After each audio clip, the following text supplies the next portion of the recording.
नमस्कार, लोकहित live news चॅनलमध्ये आपले सर्वांचे स्वागत. पाहूया आजच्या काही ताज्या घडामोडी. ब्राह्मणगाव येथे ज्ञान अकॅडमी उद्घाटन व शैक्षणिक मार्गदर्शन सोहळा संपन्न. गुरुवार दिनांक 27 मार्च 2025 रोजी ब्राह्मणगाव येथील भाऊसाहेब माने कृषी तंत्रविद्यालयाच्या बाजूला ज्ञान अकॅडमी उद्घाटन व शैक्षणिक मार्गदर्शन सोहळा संपन्न झाला. प्रथमच नांदेड येथील भार्गव कोचिंग क्लासेसचे संचालक प्राध्यापक भार्गव सर यांचे शैक्षणिक मार्गदर्शन विद्यार्थी व पालकाकरिता आयोजित करण्यात आले होते. या कार्यक्रमाचे मार्गदर्शक व उद्घाटक माननीय प्राध्यापक भार्गव सर नांदेड व या कार्यक्रमाचे अध्यक्ष माननीय डॉक्टर विजयराव पंजाबराव माने, अध्यक्ष भाऊसाहेब माने शैक्षणिक कृषी पर्यावरण ग्रामीण विकास संशोधन संस्था उमरखेड व प्रमुख पाहुणे म्हणून ॲडव्होकेट अर्चनाताई विजयराव माने, बापूराव माने सर, सरपंच परमात्मा गरुडे, अरविंद धबडगे, माधव कोतळकर, रत्नाकर मुक्कावार, सुनील पाटील देवसरकर, डॉक्टर राजेश देशपांडे, श्रीधर पाटील देवसरकर, बालाजीराव वानखेडे, नयन पुद्दलवाड, संजय सावंत हे मंचावर उपस्थित होते. सर्वप्रथम स्वर्गीय भाऊसाहेब माने व स्वर्गीय तेजमल गांधी यांच्या प्रतिमेचे पूजन करून दीप प्रज्वलन करण्यात आले. यानंतर मान्यवरांचे शाल श्रीफळ देऊन सत्कार करून या अकॅडमीची फीत कापून उद्घाटन करण्यात आले. या कार्यक्रमाला श्री तेजमल गांधी विद्यालयाचे मुख्याध्यापक श्री सादुळे सर व सर्व शिक्षक शिक्षिका, विद्यार्थी विद्यार्थिनी, पालक, पत्रकार बंधू प्रामुख्याने उपस्थित होते.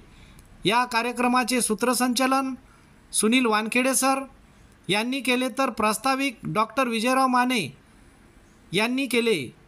आभार प्रदर्शन पानपट्टे सर यांनी केले. पाहूया श्री तेजमल गांधी कृषी महाविद्यालयाचे चेअरमन डॉक्टर विजयराव माने यांची प्रतिक्रिया. अकॅडमीच्या अनुषंगाने आज इथे जे काही उद्घाटन झालेलं आहे, ज्यामध्ये नांदेड येथील भार्गव राजेश सर, भार्गव अकॅडमीचे संचालक आणि सर्वेसर्व यांच्या शुभहस्ते आणि ब्राह्मणगाव आणि परिसरातील सर्व ज्येष्ठ मंडळी यांच्या उपस्थितीत हा सोहळा संपन्न झाला. या विभागामध्ये जवळपास 160 ते 170 विद्यार्थी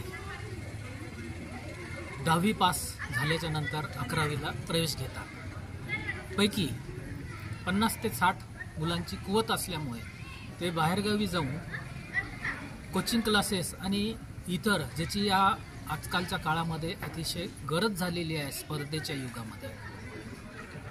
उर्वरित 100च्या जवळपास विद्यार्थी राहणे, खाणेपिणे आणि कोचिंगचा खर्च हा पूर्ण करू शकत नसल्यामुळे ते त्यांच्या या मार्गदर्शनामुळे परीक्षेचा सराव असो, एक जीवनामध्ये अभ्यास कसा करावा याचं डायरेक्शन असो आणि इतर सगळ्या स्पर्धा परीक्षा कशा क्रॅक कराव्यात यापासून वंचितच होते.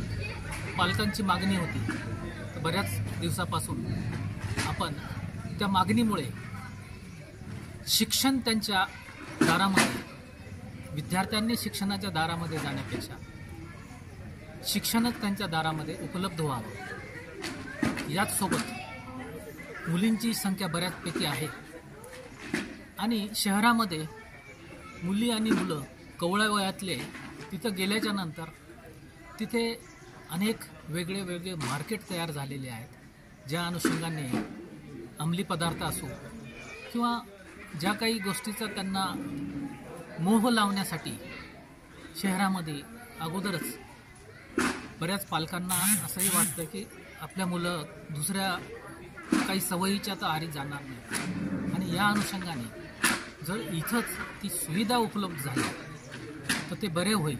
आणि याच अनुषंगाने मी आणि आमच्या काही टीमने भार्गव सर नांदेडचे, त्याचसोबत गवंडे क्लासेस जे आहेत, सरस्वती क्लासेस अकोल्याचे, ते माझे ज्युनियर आहेत, त्यांच्यासोबत आपले संजय मस्के, मोठे गावकर त्यांच्यासोबत या सर्वांसोबत चर्चा केल्याच्या नंतर ग्रामीण भागामध्ये तुम्ही इथल्या शेतकऱ्यांच्या आणि मजुरांच्या मुलांना ही सुविधा उपलब्ध करून देत असाल तर निश्चितच त्यांच्याजवळचे जे काही साहित्य आहे, शैक्षणिक साहित्य, त्यासोबतच ऑनलाईन जे काही त्यांची मदत आपल्या विद्यार्थ्यांना होऊ शकतं, ही सर्व सुविधा आपल्याला इथे एकाच छत्राखाली सर्वच शिक्षण मिळणार आहे.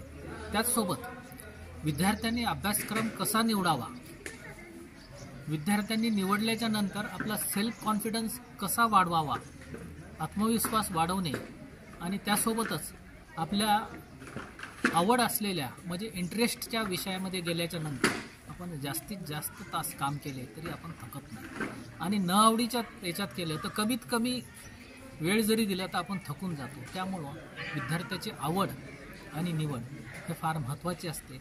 ती निवड सायकॉलॉजीच्या माध्यमातून त्यांची अभ्यास घेणे आणि त्यांची आवड आणि निवड ओळखणे, त्यानंतर त्यांना व्यक्तिमत्व विकास ज्यामध्ये की त्यांचा जो अभ्यास करण्याचा कालावधी असतो तो कालावधी कसा वाढला पाहिजे, त्यामध्ये योगाचा अभ्यास असो, पर्सनॅलिटी डेव्हलपमेंट असो, हा सगळा अभ्यास करून त्यांची सर्वांगीण विकास हे ज्ञान अकॅडमीमध्ये इथं करून घेण्याचा आमचा मानस आहे आणि त्याची सुरुवात आज 27 मार्च रोजी ब्राह्मणगाव येथे सर्व मान्यवरांच्या उपस्थितीत झालेला आहे.